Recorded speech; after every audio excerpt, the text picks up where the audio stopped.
the year-end party is over. I'm so drunk I can't walk, so I'm staying at a colleague's place tonight. I'll head back in the morning tomorrow. Can you make sure to clean the house up so that it's spotless before I'm home tomorrow? All right, understood. Just try not to cause too much trouble, okay? We've received enough complaints now, and I can't take any more regarding you. I know. By the way, I was talking to my boss today about something. It's about my parents. Your mom and dad? What did he say? Well, it's not like he said anything bad, but a few years ago the company went bankrupt and Dad became bedridden, right? And Mom's been taking care of him. He said, it must be tough for your mom. Yeah, that's true. Your mom is already over 70, so it's basically elderly care for elderly people. Even though a home care nurse comes, I bet it's still really tough on her. Right, you think so too, don't you? She's pushing herself hard, poor Mom. At this rate, Mom might even collapse too. I'm really worried thinking about it. Yeah, I can see why you'd be worried. So, I was thinking about something. Since it's tough on Mom, do you think you could take over the caregiving for a while? Huh? What do you mean, take over? I mean, go to my parents' house. I want you to take care of Dad instead of Mom. Mom can't keep doing this forever. And if you go, Mom could have a bit of a break and we'd all feel better about it, right? No, wait a second. You're just saying that so casually, but that's impossible. It takes 5 hours by plane to get to your parents' house. That's not a distance you can travel frequently. And even if we decide you'll go a few times a month, getting involved halfway might just end up being more of a hassle. You don't even have to commute from here, just move over there. Huh? If you don't want to get involved halfway, then it'd be better to move and take over the caregiving full time, right? I'm fine with living alone for work. Living alone? Are you saying I should go live at your parents' house while you stay here? Wow, I have work here, and I think it would be best if you go. Yeah, that sounds like the best option. If you stay at my parents' house, then we won't have to rush over if something happens. But I have work too. It's just part-time, right? Why don't you quit? Quit? Just because it's part-time doesn't mean I can quit easily. It's tough with the staff shortage. But it's not like you can't quit. You could totally do it. Don't worry, it'll be fine. Don't say it like it's nothing. What about the housework once I go to your parents? Dan, you've never made a proper meal before. And what about the kids? Do you think you can take care of both of them on your own? Oh, right. You could just bring them with you, can't you? It's a relaxing place, and the kids will probably enjoy it. I remember when we brought them to my parents' house last time. They had fun, didn't they? It was just a 2-night stay during summer vacation. If we're talking about moving there, that's a completely different story. There's no hospital, no middle or elementary school nearby, and no trains. How are you going to raise 2 kids there and care for your dad too, all by yourself? Well, Mom can help out. If you go to the next city, there are hospitals and schools, and there's a car at my parents' house, so it'll be fine. Dad will get better seeing his grandkids every day too. It's all good, right? That's not realistic, I'm telling you. The kids are in 6th and 5th grades. They're working hard for high school entrance exams. You want to uproot them just because you had some idea? They have lots of friends here, and they're really motivated to go to the same middle school as their friends. You know that, right? But I've been thinking for a while now. Is there really any point in making elementary school kids take entrance exams? You're pushing them too hard with the exams. I think they're stressed. Maybe they'll feel better if we move to the countryside and get rid of some of that stress. Stress relief? Yeah, but they'd be more stressed out if they can't go to the school they want and everything changes suddenly. The whole point of the entrance exams is what the kids want. They want to play soccer without having to take high school exams. And that's something you should let them do without interfering. But it's impossible for me to live alone with the kids. I can't do any of the housework, and I don't know anything about school stuff. So don't you think it's only fair if you go with them? That's why I'm saying I won't go. If your parents come here, that'd be another story. Moving your bedridden father around sounds tough. That's not realistic either, is it? Do you think your mom and dad can fly 5 hours? No way, right? It'd be much easier if you went. It's not about what's easy or not. Taking the kids and going all the way to the countryside just to take care of your dad? That's just crazy. It'll be fine. Mom knows all about the paperwork and stuff. If we just go, we'll figure it out somehow. In the end, you're just leaving everything to your mom and me. You say you want to ease your mom's burden, but you're just adding to it. You want to stay here, enjoy yourself, and pile all the work on me and your mom and the kids. That's unbelievable. Why are you complaining so much? What is it? Do you not want to take care of my parents? You're just talking about how difficult it is, but is that all? That's not it. I've thought about living with your parents if it ever gets too hard for them, but I've never considered just me and the kids moving there. It would be a burden on them, and I've said it's impossible for us to go now. Besides, I don't understand how you're just completely avoiding responsibility for your parents. I'm not avoiding responsibility. I'm just working hard here, and I expect you to take care of the caregiving. It's just a matter of dividing the roles. That's your decision to make the roles based on your own convenience. What about my convenience? What do you think our lives are? Once you get married, you're supposed to compromise with your partner. If things don't go exactly as planned, you can't get angry. Besides, childcare and caregiving are the wife's job, right? I am speechless. Forget it. Seems like it's pointless to talk to you. Please make sure you send the child support. Oh, so you finally understand. Don't worry, I'll send the money. We should act quickly. Let's move next weekend. Pack up your stuff and the kids' stuff. Let's start preparing. Good night. You really only think about what's convenient for you, you idiot.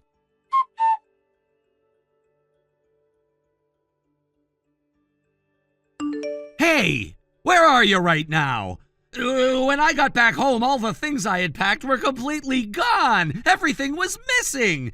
Did you seriously head to your parents' house already? We had agreed to move next weekend, didn't we? You know, we had a plan in place. I wanted to see you off. I even planned to give you a proper farewell, but now I'm seeing you've jumped ahead of everything. You should have waited. This is a bit too hasty, don't you think? I'm already here at my parents' house. The kids are with me as well. What? You're already there? Wait, I haven't even told Mom that you and the kids were coming to stay. You must have really surprised her, huh? It must have been such a shock. How did it go? Is she happy to see you? Did she take it well? I honestly don't understand what you're talking about. We haven't gone to your parents' house. We are at my parents' house right now. The kids and I have settled in here. Huh? Why are you at your parents' house? Oh, I get it. You're visiting them since we won't be able to meet for a while? Is that why you came all the way here? For a little break before we actually move? That's not it. I've moved in with my parents, and I'm here because I'm getting ready for a divorce. It's happening now. Wait, what? Divorce? What do you mean divorce? Are you serious? Are you out of your mind? Why are you suddenly saying something like that? After everything, this is where we're ending up? I can't do this anymore. I am done. I've had enough of trying to make this work. You keep trying to sacrifice my happiness and my children's future for the sake of just your parents. You never listen to what anyone else has to say, and you keep pushing your opinions like they are the only ones that matter, as if that's how it should be. It makes me sick to my stomach. You're even trying to ruin the kids' exams, which is so low, I can't even believe it. If you keep on like this, I'll have no choice but to get a divorce. I've reached the breaking point. Wait, no, hold on a second. What are you even talking about? All I asked was for you to help my mother. Don't you think my parents are in need? Don't you feel bad for them at all? Why are you so quick to turn your back on them? What's wrong with helping out a little bit? You're mixing things up. I do feel bad for your parents, of course I do, but that's not the issue here. I am not responsible for fixing things for them, and neither is the rest of the family. This is your responsibility. They are your parents. Why am I the one being asked to take on all of this? And now you're going to rob the kids of their dreams for the sake of your parents' situation. Do you really think that's okay? As a parent, I have to ask, what kind of person does that? What kind of parent would take away their own kid's future like that? So what? You're telling me that you're just going to abandon my parents for the sake of your children's dreams? They're so young! Why do they even need to worry about middle school entrance exams? I never had to go through that pressure, and none of my classmates had to deal with this either. This is all overblown. That's not the point. The problem is that you didn't try to find a balanced solution. You could have looked into different options, but instead you chose to put all the responsibility and the burden on me and the kids while ignoring your own family's needs. You never even considered finding a better facility for your mother. You didn't think to look into support programs or other solutions. You just assumed I'd take care of everything for you. Honestly, I am just so disappointed. The kids were upset when I told them about all of this. They started crying, and it broke my heart. They don't want to leave their friends behind. They want to focus on their studies and take the entrance exams. You have to understand, things are different now. The world is different from when you and I were their age. But my mom is in such a bad situation. She needs help. Don't you get it? She'll be devastated if she finds out you've completely shut her out like this. Are you really gonna turn your back on her like this? Taking care of your in-laws is your duty as my wife. That's the right thing to do. Enough already. This whole situation is just an excuse for you to manipulate me and treat me like a tool that's supposed to serve your needs. I am not here to be your pawn, and I am certainly not here to be used for your convenience. If you think the kids are going to pick up on all this, you're wrong. If they see how you're acting, it is going to influence them negatively. They'll learn to be selfish, and that is the last thing I want for them. I've made up my mind. I am done. The divorce is going to happen. This isn't going to work anymore. Why? Why are you doing this?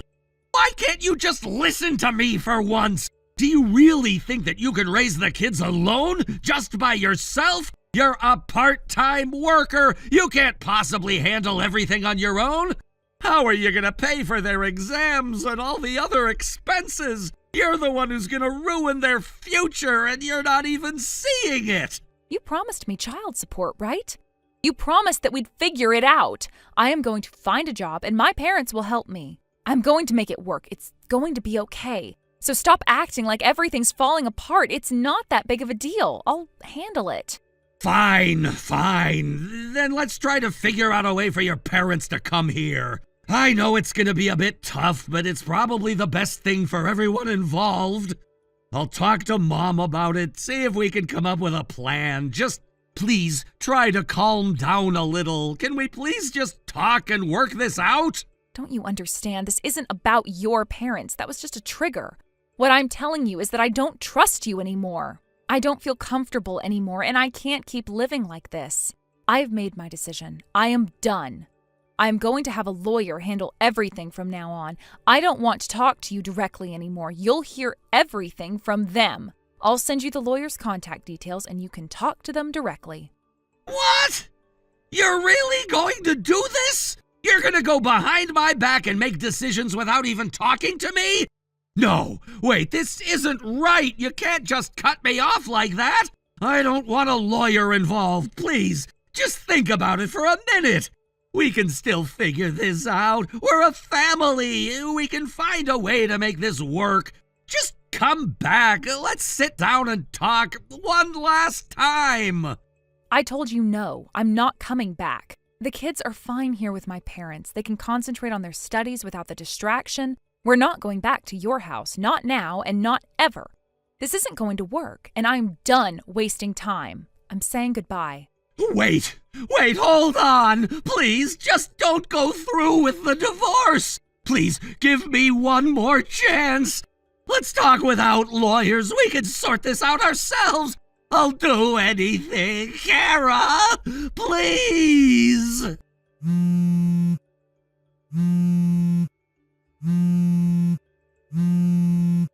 Don't ignore me! Please! I'm begging you!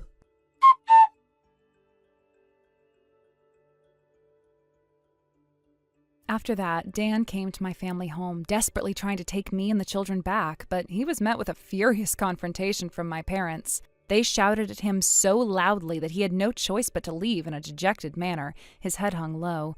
It was as though he had been completely defeated. At first, I could see the stubbornness in his eyes. He wasn't ready to accept the reality of the situation, and his determination to control everything was evident. But my parents' harsh words and their no-nonsense attitude seemed to break him down. It wasn't just the argument at my parents' house that caused things to spiral out of control. During one of our later discussions, which was supposed to be calm and mediated with our lawyer, Dan completely lost his composure. His temper, which had always been unpredictable, flared up in an instant. He began yelling at the lawyer, something I never expected, and before anyone could intervene, he physically lunged toward them. The scene was chaos, people shouting, trying to pull him off, and the lawyer was clearly shaken. It didn't take long before the police arrived at the scene. Dan was arrested for his outburst and aggressive behavior, and they took him away, handcuffed. It was a surreal moment for me, one that I never imagined would unfold in this way. Looking back at it now, I can't even recognize the man I once married. He wasn't the person I fell in love with, nor was he the person I thought I knew. This man who once held such promise, the man who seemed to be thoughtful and kind-hearted, had completely unraveled. His true nature came out at the worst possible time, and the emotional and physiological toll it took on me was immense.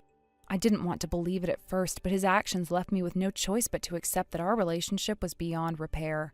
After everything had calmed down, I realized that the best thing for me and the children was to go our separate ways. And so after a long and painful period of legal proceedings and strained discussions, we ended up divorcing. It was final, and I never saw him again. There was no reconciliation, no meeting in person to discuss things one last time. We just went our separate ways, no closure, just a bitter finality. For me, it felt like a weight had been lifted off my shoulders, but for him, I'm sure it was a completely different story. In all honesty, the hardest part of all of this wasn't the conflict with Dan. It wasn't even the tense legal battles or the emotional toll of dealing with everything on my own. The hardest part was what happened when I spoke to Dan's mother. She had always been kind to me, always supportive, and it pained me to see her in such a state. When I explained to her what had happened, she broke down in tears. She cried harder than I had ever seen her cry before, as though she had lost everything. She seemed so helpless, and I felt an overwhelming sense of guilt and sadness. Not for me, but for her. It was as if the divorce had taken something from her too, something that she couldn't control or stop. I never blamed her, not for a single moment. She was a kind woman, and she didn't deserve to be dragged into the mess her son had caused. But seeing her in that state made me realize just how much damage had been done, not only to me, but to the people around us. The ripples of the divorce reached further than I had anticipated. It wasn't just me and Dan who were affected. It extended to our families, friends, and even acquaintances. People who had no part in the conflict were caught in the middle, and it made me feel even more conflicted. I tried my best to console her during that moment, even though I was hurting myself. I told her that none of this was her fault, and that I didn't blame her, and that I didn't want her to feel guilty. I didn't want her to think that she had failed as a mother, but it didn't seem to comfort her. She kept crying, her face contorted with pain, as if she couldn't understand why things had ended the way they did. She kept asking me what went wrong, what happened to her son, and as much as I wanted to explain it to her, I didn't have the words. How could I explain to a mother that her son had changed in ways that I didn't recognize? How could I tell her that I had done everything I could to salvage the relationship, but that nothing worked? I wanted to tell her that Dan's behavior wasn't her fault, but in some ways, I felt like the fault was not just his, but all of ours.